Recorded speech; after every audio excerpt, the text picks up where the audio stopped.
Hey, how are we doing, everyone? My name is Trevon from freestudiotime.com, and today I'm going to explain to you how and why mastering the mid-range will save 90% of your mixes. So let's get straight into it.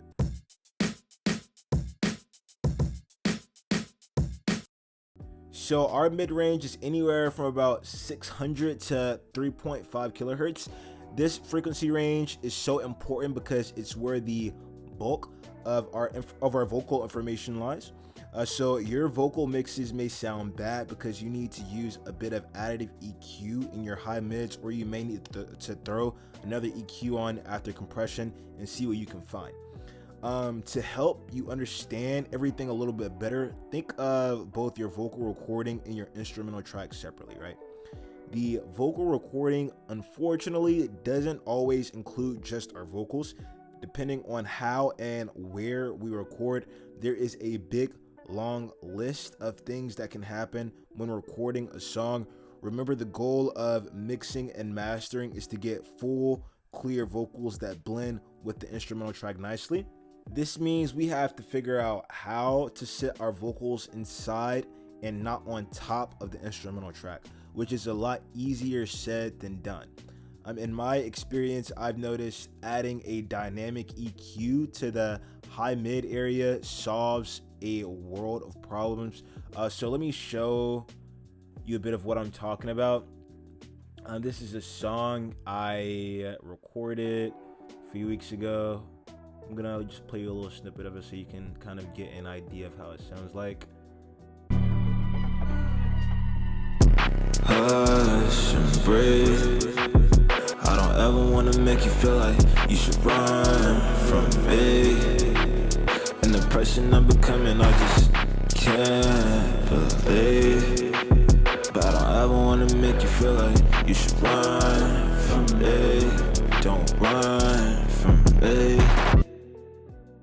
So yeah, not too bad. Something I definitely had to do in this song was add a lot to the high mid area for just that presence, because the environment I recorded this song in wasn't the best, and I was getting a lot of boxiness from the chaotic eyeball in that specific vocal recording. I think I recorded too close to the microphone, which can definitely do that to your mixes, because you're pretty much amplifying the sound by a lot, because you have to take so much away from the sound in order to get it to fit inside the mix, but you also have to amplify it at the same time with a lot of makeup gain in a few different areas. So that's where you can get a lot of problems that you would have never even thought of before, or a problem that you may have never even heard before you started the whole mixing process. So let me show you a little bit of what I did. Very first thing I did was on my EQ. I have a lot of other stuff going on over here, but the main thing to pay attention to is this right here, this 3301 kilohertz or whatever frequency. I had to boost it by 1.6 decibels in order to get it to sound the way I wanted it to sound like. I also threw on the dynamic EQ, and I have it to where it's adding makeup gain to the boosted frequency. So I'm assuring that this frequency is as full as could possibly be. So another thing I did was I came back over here with this second EQ, and I added a bit of makeup gain to the almost the exact same frequency. It's pretty much the exact same thing, but I added 2.5 decibels of makeup gain to ensure I'm getting everything that I needed. Still threw on a whole entirely other dynamic EQ, and I got it to sound pretty nice. Another thing I did was over here in this 578, I had to dip it out to make sure I wasn't getting that boxiness that I really hated.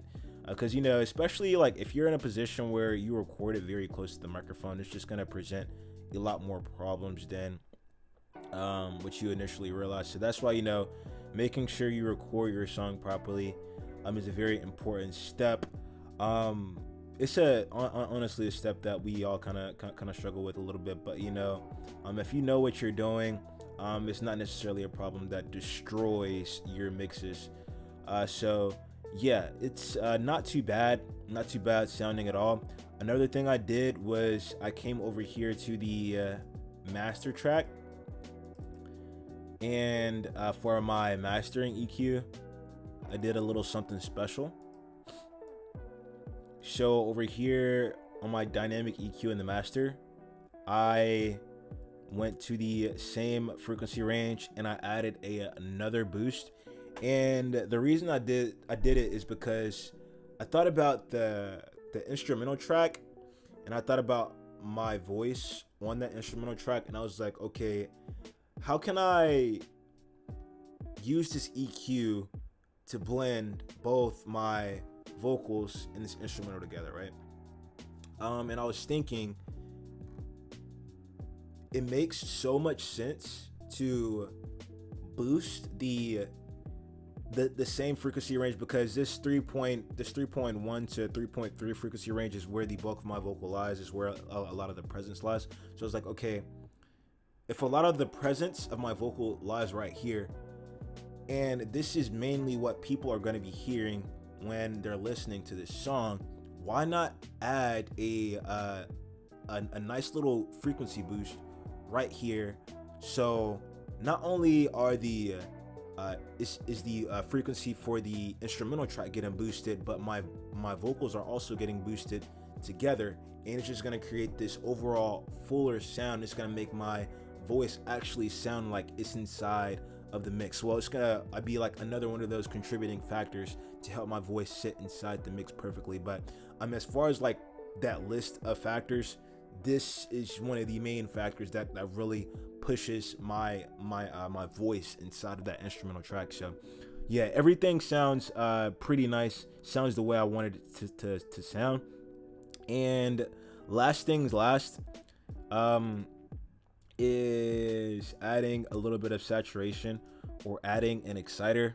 Definitely a step I used to skip out on a lot, but adding an exciter from the 1 kilohertz to the high end, adding two bands, and adding a little bit of distortion to these two frequency ranges will save you so much time and so much energy.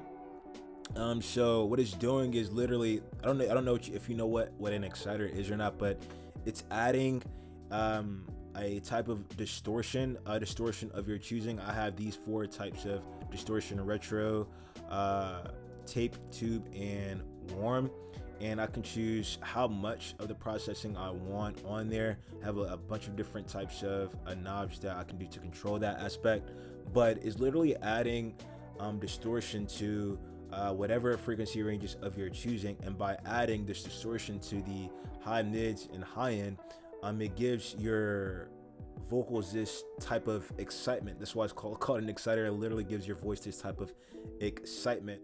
The main reason why having an exciter even is a thing is to make sure that when we're listening to a song at a low level in like a car or any type of device, it sounds just as exciting as it does when we have it turned up high. So yeah, very great at doing that.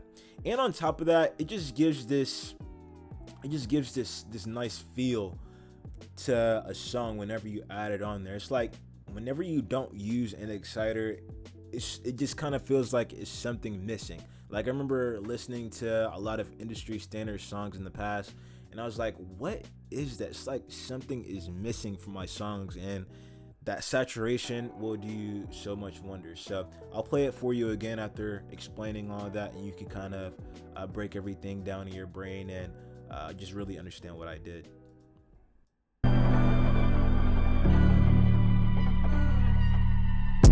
Hush and breathe. I don't ever wanna make you feel like you should run from me. And the person I'm becoming, I just can't believe. But I don't ever wanna make you feel like you should run from me. Don't run from me. Intermission. How we moving forward for these bad decisions? Take me back by 4 years, I fucking miss it.